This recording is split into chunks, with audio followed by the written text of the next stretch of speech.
আমি একটি হাদিসের প্রেমে পড়ে গেছি।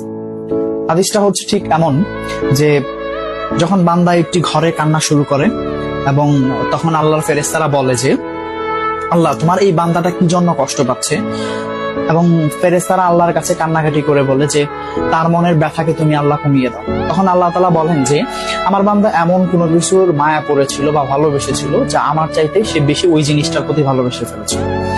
আমি আমার বান্দার কষ্ট আমি বুঝি এবং আমি দুঃখী মানুষের মানে ভগ্ন হৃদয়ের মানুষের খুব কাছাকাছি অবস্থান করি।